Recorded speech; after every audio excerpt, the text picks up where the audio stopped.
Breaking news.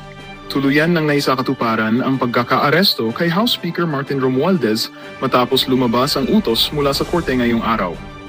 Ang balitang ito ay agad na nagdulot ng ingay sa buong bansa at nagpaalab ng iba't ibang reaksyon mula sa publiko. Ayon sa mga opisyal, mahigpit na ipinatupad ng mga autoridad ang warrant of arrest laban kay Romualdez dahil sa mga kasong kaugnay ng umano'y katiwalian at irregularidad sa pamahalaan. Sa kabila ng pagtatangka ng ilang kaalyado na pigilan ng operasyon, matagumpay na naisakatuparan ng mga otoridad ang kanilang misyon.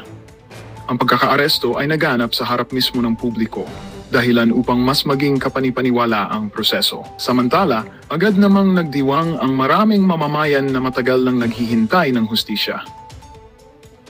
Sa social media at lansangan, umalingaw-ngaw ang sigaw ng taumbayan na nagsasabing tisimula ng paglilinis sa hanay ng gobyerno. Ang tanong ngayon, masusundan pa kaya ito ng iba pang malalaking pangalan na pananagutin sa batas?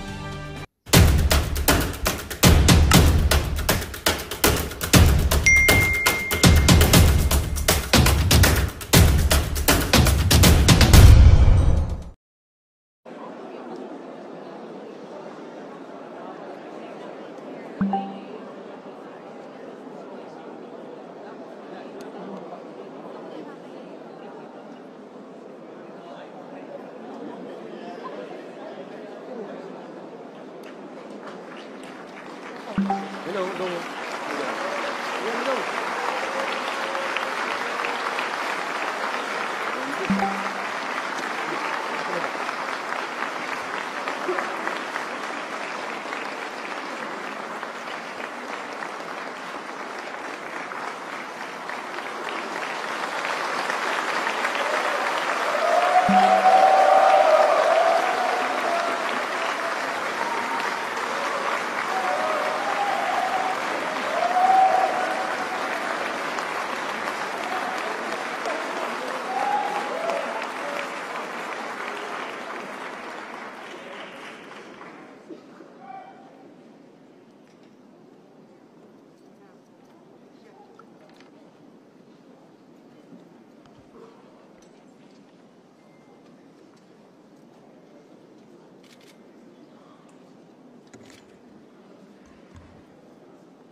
Session resumed.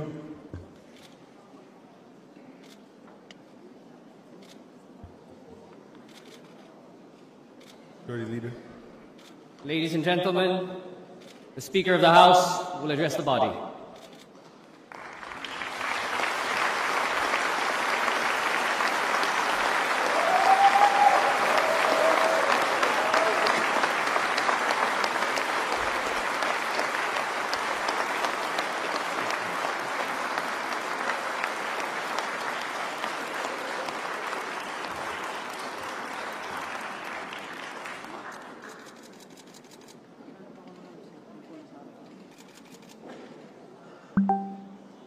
Mga minamahal kong kasamahan sa malaking kapulungan,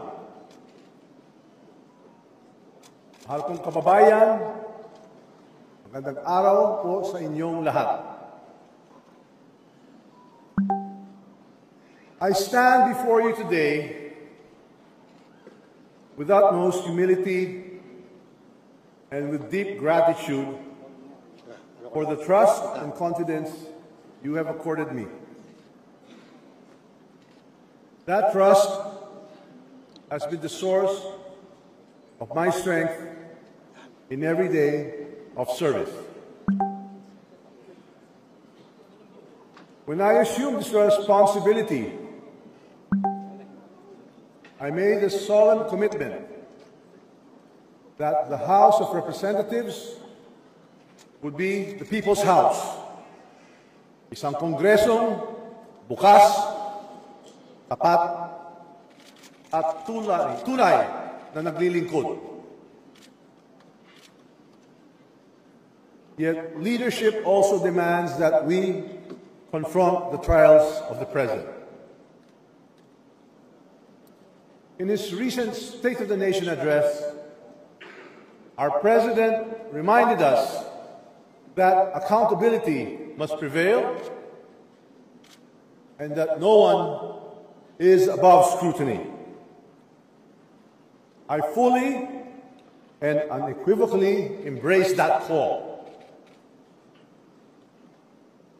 The issues surrounding certain infrastructure projects have raised questions that weigh not only upon me, but upon this institution we all serve.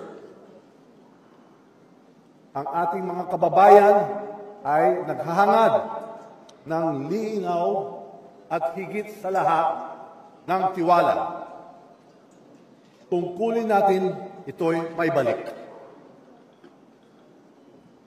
The longer I stay, the heavier that burden grows on me, on this House, and on the President I've always sought to support. And so, after deep reflection and prayer, the longer I made a decision, the heavier that burden grows on me, with a full heart in this House and a clear conscience I've always sought to support. I tender my resignation after deep reflection and prayer. I have made a decision. I do this so that the independent commission, with a full heart and a clear conscience, I tender my resignation as Speaker of the House of Representatives. I do this so that the independent commission on infrastructure may pursue its mandate freely and fully, without doubt, without interference, without undue influence. Walang pipigil, walang makikialam. Let the truth emerge, and let justice be done. Democracy, my colleagues, for it remains capable forward of self-correction of this institution and renewal with unity and resolve. Mga minamahal kong kababayan, I leave this chamber people as I first entered it, faced in democracy, humble servant, for it remains massive corruption at looting of public funds. Massive corruption at looting of public funds. Ano po ang at ito po isa, ito international po ito. Para lang po makita din ninyo dahil mahalaga na yung ating pong pinag-uusapan dito ay may basihan dahil nga dito sa ating pahina sinisikap nating iangat ang antas ng pampublikong diskurso. Lahat po ng mga nananangali, magandang tanghali po sa inyo, yung ating mga kasama, sa hanay po ng mga manggagawa, yung mga professionals, yung mga doctors, yung nurses, na nadagit din po dyan sa pondo ng PhilHealth. Kasali po kayo sa usaping ito. So dito makikita nyo, si President Lee Jae-myung. Malinaw po yan. President Lee Jae-myung orders immediate halt of Philippine project amid corruption concerns. Yan po yung pahayag. Dinanay po ito ng gobyerno ng Pilipinas through the Department of Finance. Pero siyempre kinakailangan lagi tayong may basihan para naman po hindi ito he said, she said. Ito po yung isang prueba na may utang tayo eh. Tingnan niyo po yung ilalim. Di ba? Again, mahirap namang sabihin nagsisinungaling ang sinungaling dito ay ang Pangulo ng Korea. Hindi po pwedeng magsinungaling ang Pangulo ng Korea sapagkat wala po siyang pakialam sa local politics natin. And to be fair to him, hindi siya fan ni Bongbong Marcos. Hindi rin naman siya fan ni Vice President Inday Sara.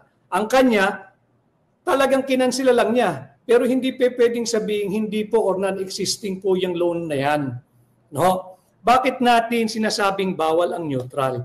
Bumalik na po tayo sa yung tag na sick man of Asia. Napag-iwanan na po tayo dahil nga po sa labis-labis, hitik, siksik, liglig, umaapaw, talamak ang korupsyon na nagaganap sa ilalim ng Marcos Jr. administration. Trilyong piso na po ang nakataya rito eh. At mamaya tatalakayin din ho natin yan. At kinakailangan po, last week pa ho ay naglabas na ng pahayag ng suporta ang hakbang ng maisog sa lahat ng nananawagan para sa isang payapa at naayon sa batas na kilos protesta. Malinaw po yan ha. Pahayag ng suporta na po ang pahayag ng suporta, naglabas na po ang hakbang na maisog. We do not look at any political or religious color, belief, creed, or affiliation of any group or groups asking the people to go out.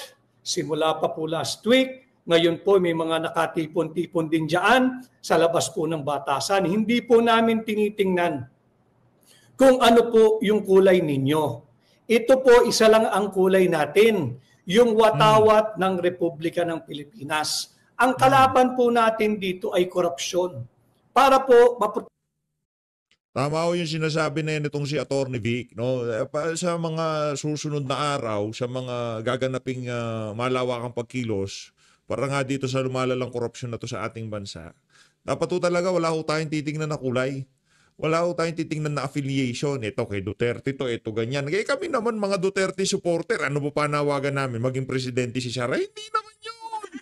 Di ba walang ganon? Ang gusto lang namin, mailagay sa tamang direksyon ng Pilipinas. Kahit sino maging leader, wala ho tayong problema dyan. Real talk lang ha. Ito lang, ito. Ako, pwede akong magsalita para sa sarili ko. Yung iba mga DDS, hindi ko alam. Ang atin lang, kahit sino pang maupo sa pamahalaan, as long na nasa tamang direksyon ng ating bansa, wala ko tayong problema dyan. Ngayon, kung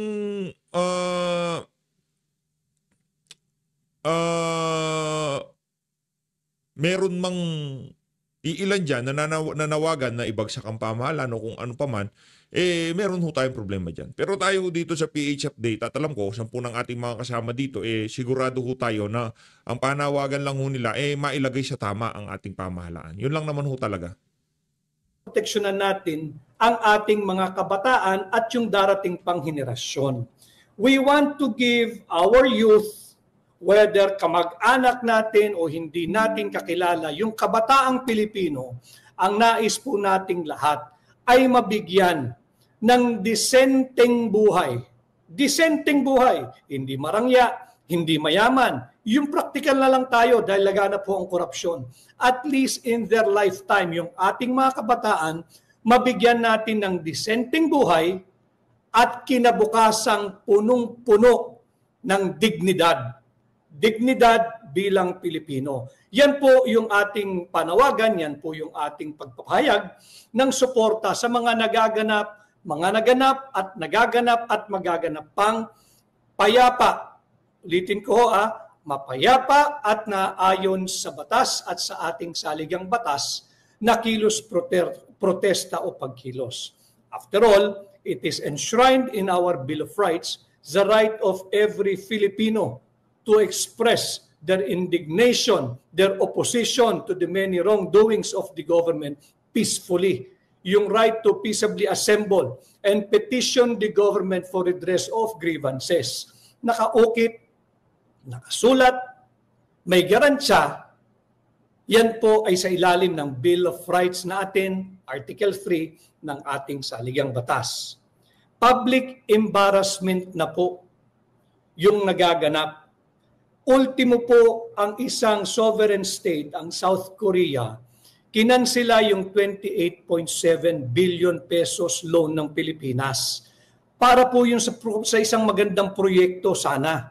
At ulitin ko, mismo po ang Pangulo ng Korea ang nagsabi due to massive corruption. Hindi po linagyan ng sinabing corruption lang. Massive corruption at looting of public funds. And having said that, I encourage lahat ng Pilipino, yung mga pabor sa kasalukuyang pagnanakaw na nagaganap sa ilalim ng administrasyon ni Bongbong Marcos, sa ilalim ng pamumuno ng House of Representatives Speaker Martin Romualdez, sa ilalim ng pamumuno ng dating chairman ng Committee on Appropriation na si Saldico, at yung mga kasalukuyang namumuno ngayon sa mababang kapulungan. Total, lagi po nilang binibida at ginayabang yan. Nasa kanila raw po yung power of the purse. power of the purse. Ang pinag-uusapan pong purse dyan ay yung purse or pera na naming mga Pilipino. Hindi po yung power to empower your purse at the expense of the purse of the Filipino people. Yung mga sang-ayon po na magpatuloy ang talamak, lantaran, gahamang, kurakutan at korupsyon sa ilalim ng Marcos Jr. Administration, Martin Romualdez, Saldico Triumvirate. Lumabas din ho kayo at mag-rally. Bawal nga po kasi ang neutral eh. Tumungo kayo sa Malacanang, magpahayag kayo ng suporta, nakaw pamor. Dapat yan ang sigaw ninyo eh. O kaya doon sa labas po ng batasan, pwede rin kayo lumabas doon, magkilos protesta kayo in support of corruption. Pero lahat po ng sukang-suka na sa nangyayari, trilyong piso na po ang nakawan. Lumabas po kayo kung nasan man po merong malapit na payapa at naayon sa batas at sa ating saligang batas na pagkilos o kilos protesta. Magpahayag po kayo ng inyong saloobin. Sumali po kayo ng rally. Maging maingat lang ha, kasi may mga nananawagang iba na sumama pero hindi ko po kilala kung sino yung grupong yan eh. Maging mapili lamang, maging maingat lamang, magmasid, piliin ho ninyo yung tamang grupong sasamahan. Speaking of, kung ang hakbang ng maisog ho ay nagpalabas na ng pahayag ng pagsuporta last week, yung ginanap na rally noong September 12, noong September 13, at kahapon ho ay may nagtipon-tipon sa labas ng batasan, and I think until now ay mayroon. Yung mga nandiyan po sa paligid ng batasan, alam mo ninyo, ituwid lang natin kasi yung iba ang impression ho nila. Eh hindi naman ako apektado diyan, hindi naman ako taxpayer, no? Lalo na yung mga kapatid natin na hindi naman ho nagfa-file dahil tingin nila eh hindi naman po sila mayaman o hindi naman sila saklaw ng kung anumang buwis na dapat bayaran. Hindi po. Ganito po 'yan. Lahat po tayo ay taxpayer. Mayaman, mahirap, yung driver ng Grab, driver ng Joyride, driver ng Jeep, driver ng Padjak, driver ng tricycle. Huwag po ninyong tingnang maliit ang inyong sarili. Lahat po kayo ay ninanakawan ng mga tiwali sa gobyerno. Kayo po lahat ay taxpayers. Meron po kayong ambag o contribution sa ating lipunan. Sa paanong pamamaraan, baka ho nagugulat kayo. Yung mga kasama natin na nagtitinda lamang po ng sigarilyo, wala pong nakakahiya doon. Yung nasa EDSA po, pagka-traffic at araw-araw naman ay traffic, na nagtitinda ng turon, ng maruya, ng tubig, ng mani, ng balot, kahit sa C5 o kung saan man pag may traffic. Huwag po ninyong tingnan na hindi po kayo ninanakawan ng Marcos Jr. Administration. Bakit kanyo? Every time you buy something, tuwing bibili po kayo sa palengke, sa sari-sari store, sa convenience store, may kaakibat po iyan na buwis, yung VAT. Whether e-VAT or VAT. Yung value added, may buwis po yan. Kahit anong bili ninyo, meron po yan. Pag bumili kayo, inputted na po yan sa grocery, sa convenience automatic store. Na. So yun po yung contribution ninyo. Hagip po kayo ng buwis. Lahat po tayo ay nagbabayad ng buwis. Lalo na yung ating mga kababayang overseas Filipino workers and Filipino migrants. Yung mga nagpapadala ng tulong at ayuda sa kanilang mga pamilya dito sa Pilipinas. I urge all of you to encourage your family members, lahat ng hindi pabor sa nangyayari, lumabas po kayo. Liting ko bawal ang neutral, yun po ang ating titulo. Yun po yung ating pamagat ngayong hapon. Kinakailangan po tayo magtulong-tulong. Ito po ay problemang napakalaki, hindi po kayang tugunan ito ng isang grupo na mananawagan o dalawang grupo na mananawagan. Ang dapat nga pong nangunguna at manguna sa mga payapa at naayon sa batas sa pagkilos na ito ay ang Ayan na, mapayapa at naaayon sa batas. Okay, malinaw ho yun mga kababayan. Yung mga ibang rally sa iba't ibang bahagi ng mundo, dyan din ho sila nag-umpisa. Wala tayong dito. Gusto natin mapayapa. Peace-loving citizen ho tayo dito ng Pilipinas. Ayaw ho natin ng kaguluhan, ika nga. Gusto natin mairaos lahat ng ano na yan. Pero kaisa ho tayo ng mga yan. Kaya yung mga dilawan, wala ho tayo naman ho kasi ika nga malawak ang pangunawa ng mga taga-suporta ni Tatay Digong. Hindi naman ho tayo utak talyanista, utak dilawan, pinklawan dyan na pagka-kontra, pagkakalaban, kahit na anong gawin mo, walang matinong ginagawa sa kanila yung mga kalaban. Tayo, kahit dilawan yan, nagrarally na yan, as long na ang pinananawagan, transparency, accountability, anti-corruption, di ba? Yung magkaroon na tayo ng totoong pag-audit sa kaban ng sambayan ng Pilipino, kahit anong kulay pa yan, kahit anong ano pa yan, saang sektor man galing yan, wag lang sa mga makakaliwa, ibang usapan yon. Yung mga makakaliwa, mga siraulo yan, wag ko kayo sumama sa mga yan. Diba? Mga oportunista yan. Gagamitin nila yung mga tao para ma-advance yung kanilang mga ideolohiya. Yan yung kanila. Yan yung kanila. Ang gusto lang nila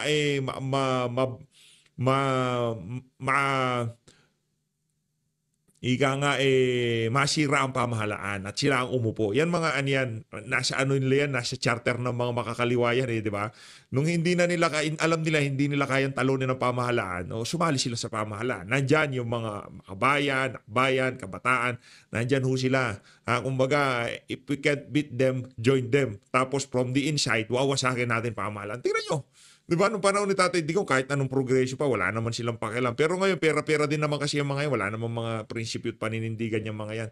Kaya tayo dito, kung kahit anong kulay pa yan, mapapinglawan, dilawan, mga loyalista, as long na kayo ay nananawagan para sa kabutihan ng sambayanan, yung mawala ang korupsyon, di ba? Mawala ang katiwalian, pagnanakaw sa pamahalaan, kaisa nyo ho dyan ang ating mga kababayan. Kaisa nyo ho mga OFW, kaisa nyo ho yung mga vlogger. Sigurado magkakaisa ho tayo dito. Kahit, kung for example, sa rally, napasama tayo dyan. Kahit katabi ko pa pinglawan, wala akong problema dyan. Kahit katabi ko pa dilawan, wala akong problema dyan. As long na iisa lang ang panawagan natin, magkaroon ng accountability. Managot yung mga magnanakaw sa pamahalaan. Yun lang ho ang atin dito. Ngayon, pagdating sa in confidential front ni VP Sara, kasi yun na susunod na argumento doon. Paano yung kay VP Sara? Walang problema doon. Kaya nga meron ng kaso sa ombudsman, di ba?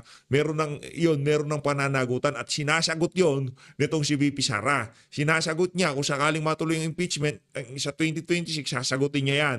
Ang tanong, itong kay Zaldico, kay Martin Romualdez, yung mga nabanggit na congressman, sinasagot ba nila? Meron ba silang asuntong kinaharap sa ombudsman, sa Korte Suprema, o kung saan pa man? Wala ho mga kababayan. Kaya tayo dito, panawagan natin accountability. Yung kay VP Sara, huwag yun nang isali yan kasi may kaso na yun. Dire-diretso na mamayang Pilipino. Walang bandera ng mga political parties. Bawal ang EPAL. Yung mga cause-oriented, bawal ang EPAL. Ang dalin po ninyo, ako po'y nananawagan, lahat po nang lalabas sa September 21. Ang dalin po ninyong watawat ay watawat ng Republika. Yan po ang dalin ninyo. Yan po ang iwagayway ninyo. Ang watawat ng Republika ng Pilipinas. Ipakita natin na hindi pa po huli at meron pang pag-asa dito sa ating bansa. Na hindi natin pahihintulutan ang mga napakatalamak na korupsyong ito na magpatuloy. Kinakailangan po tayong lahat ay lumabas. Bakit kanyo? Magandang balita ang hatid namin sa inyo ngayong araw. Sa pagtatapos ng aming balitaan, nagbigay kami ng mga mahalagang impormasyon. Maraming salamat sa pagtutok at pagsuporta sa aming programa. Huwag kalimutang manatili sa mga susunod na araw para sa mga bagong balita at mga kwento na dapat nating abangan. Mula sa Boses ng Masa, magandang araw, Pilipinas!